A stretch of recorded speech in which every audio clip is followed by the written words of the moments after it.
বকুলপুর গ্রামে বিশু ধোপা তার বউ ময়নাকে নিয়ে বাস করত।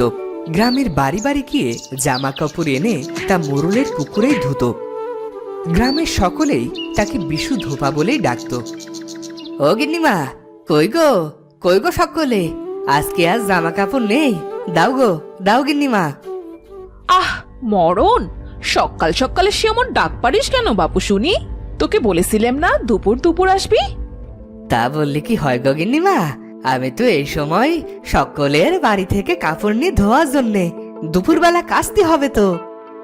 শান্তি, এই শান্তি, জামা কাপড়গুলো বিশুকে দিয়ে যা তো।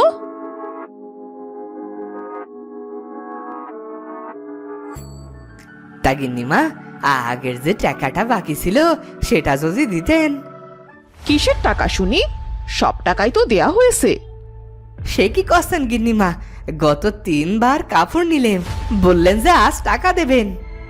কই, আমি তো আগের দিনই সব টাকা দিয়ে দিয়েছি। মিথ্যে বলছিস কেন বিশু? গিন্নিমা কি বলছেন আপনি? আমি গরিব মানুষ, বাড়ি বাড়ি কটা কাপড় ধুয়ে কিছু টাকা পাই, আমি মিছে কথা কইব কেন? আপনিই তো বললেন আজ বাকি টাকা দেবেন। আবার আমার মুখের উপর কথা কইছিস? বেরো বেরো এখনই বাড়ি থেকে। আপনারা বড় লোক মানুষ, কিন্তু তাও গরিব মানুষটার কটা টাকা মেরে খেতে ভোলেননি। হে, এ তুই কি বললি? আমরা মানুষের টাকা মারি? এত বড় সাহস তোর! খবরদার, আর যদি আমাদের পুকুরে কাপড় ধুয়েছিস তুই। ধোবনি ধোবনি, আর কোনো কালেও আপনাদের পুকুরে কাপড় ধোবনি।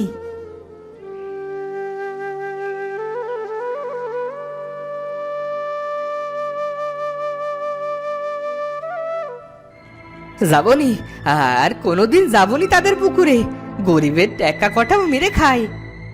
কি গো, কি হয়েছে? অমন করে রেগে ঘরে ঢুকলে যে? আর যাবনি, আর যাবনি কোনোদিন টাকা মেরে খাওয়া লোকদের কাছে। কে টাকা মেরে খেলো? কি বলছো? আরে মোরল গিন্নি বলেছিল 3 দিনের টাকা দেবে, আর আজ বলছে টাকা নাকি আগে দিয়েছে। সে কি গো, তুমি তো তাদের পুকুরে কাপড় কাচো, আর তো কোনো পুকুরেও কাপড় কাচতেও দেয় না, আর তুমি তাদের সাথে ঝগড়া করে এলে? তো ঝগড়া করবনি তো কি করব শুনি? এখন তো সেই দিকেও আর কাপড়ও ধুতে দেবেনি। তা না দিলে না দেবে, তুমি আমার রাগ বাড়িও না আর। এইসব কি আর সাথে বলছি গো, কটা টাকার জন্যে কাজটাই তো বন্ধ হয়ে যাবার জোগাড় হয়েছে। কাজ বন্ধ হবি কেন? আমি আমি ওই মরা নদীতে যাব কাপড় ধুতে, সেটা তো গায়ের নদী, কারো বাপের নয়। কি? তো তুমি তুমি মরা নদীতে যাবে মানে? পাগল হলে নাকি? না, পাগল হইনি, আমি ওখানেই যাব। ওটা তো শ্মশানের পাশের নদী, কত ভুতুড়ে কাণ্ড হয় সেখানে। না না, তুমি সেখানে যাবে না বললাম কিন্তু। আর আটকিও না আমাকে, বলেছি যখন সেখানেই যাব, প্রাণ যায় যাক। বিশু ময়নার কোনো কথাই শুনল না, সে সব কাপড় নিয়ে গেল সেই মরা নদীর কাছে। নদীর পাশে শ্মশান, আর সেই শ্মশানে লাশ পোড়ানোর পর সেখানেই ভাসিয়ে দেওয়া হয়, আর তাই নদীর নাম হয়েছে মরা নদী। মাঝে মাঝেই এখানে অনেক ভুতুড়ে কাণ্ড দেখা যায়। বিশু গেল সেখানেই কাপড় কাচতে। কি এমন আছে এই নদীতে যে সবাই এটাকে এত ভয় পায়? আমি তো কিছুই দেখছি না, সকলে শুধু শুধুই ভয় পায়।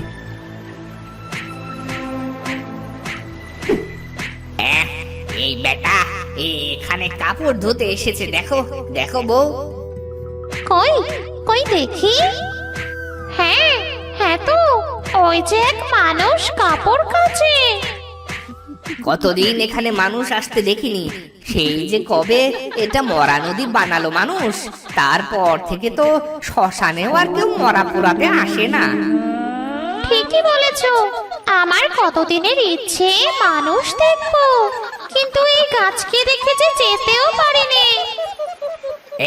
এই বউ জানিস, আমার না মন চায় মানুষ দেখবো, ওদের দেখতে ভারী মজা।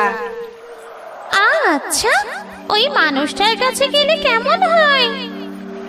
বেশ হয় বেশ হয়, চল চল ওটারই কাছে যাই।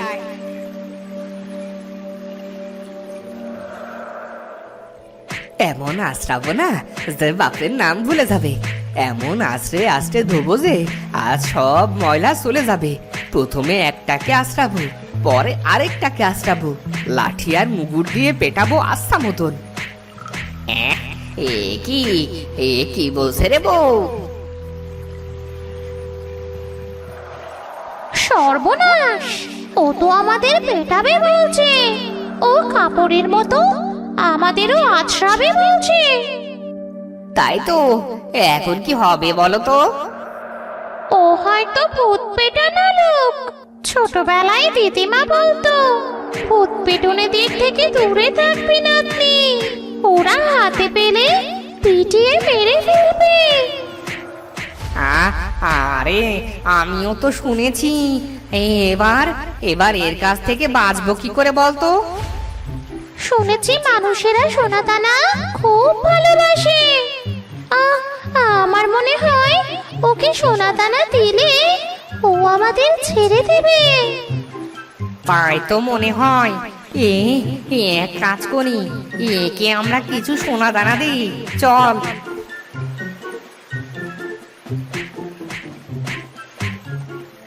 আরে আরে এগুলো কি? দেখে তো মোহর মনে হচ্ছে। হ্যাঁ হ্যাঁ, তাই তো। আরে এ কি আশ্চর্য ঘটনা! এ দেখি নদীর পানিতে সোনার মোহর ভেসে আসছে। এ কি করে সম্ভব?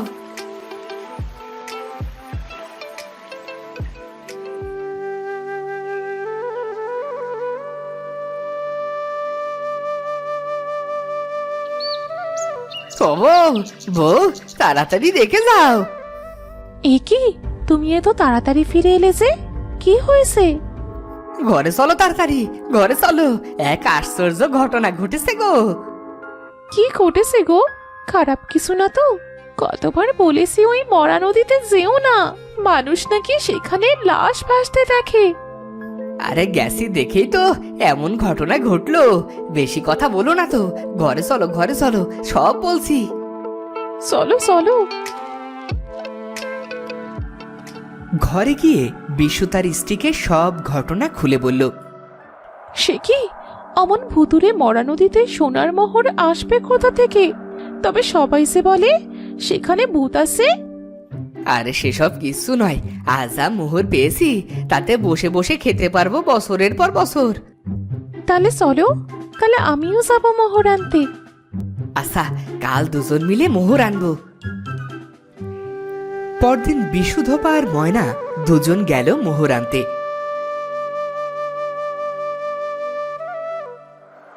ওই দেখ পুটি, ওই ভূত পেটানো লোকটা আবার এসেছে।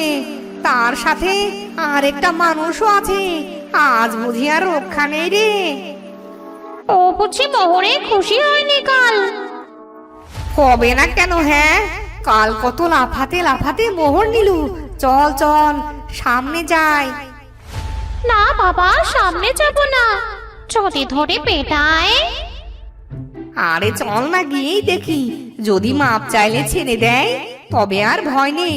শুনেছি মানুষের আবার দয়া মায়া বেশি হয়। যাবে? তবে আচ্ছা চলো, দেখি কপালে কি আছে।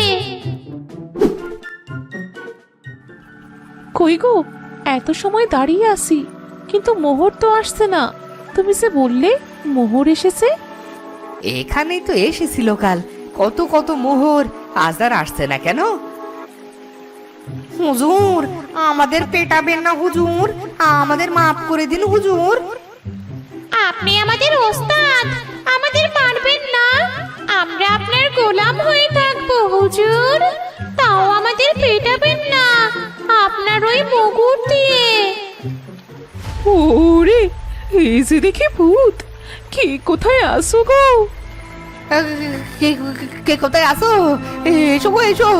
আমরা যে ভূতেদের কাছে এসে পড়েছি। কে কোথায় আসো?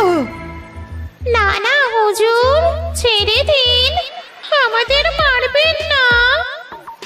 না না হুজুর, ভূত পেটানোর জন্য অন্য কাউকে ডাকবেন না। আমরা এই কান ধরছি, কোনো দিন আর এইখানে আসবো না। আপনাকে খুশি করতে এই মোহরের চারা দিয়ে যাচ্ছি। এই গাছ বড় হলে আপনি যত চাইবেন মোহর পাবেন। পালা পুটি পালা। চলো চলো, এখান থেকে ভাগি, ভুলেও আর মানুষের সামনে আসবো না। মোহরের ছোট চারা গাছ নিচে ফেলেই পুটি আর বিটলু পালালো। এদিকে ময়না আর বিশু বুঝতে পারলো যে ভূত দুটো ওদের দেখে ভয় পেয়েছে। এইটা কি হলো বলো তো? ভূত তবে মানুষের ভয় পায়? আর আমরা তো এতদিন ওদের দেখে ভয় পেতাম। চলো চলো, ওদের দেয়ায় চারা গাছটা গিয়ে লাগাই, দেখি সত্যি সত্যি মোহরের গাছ কিনা। কাল তবে ওরাই আমায় দেখে ভয় পেয়ে মোহর দিয়েছিল।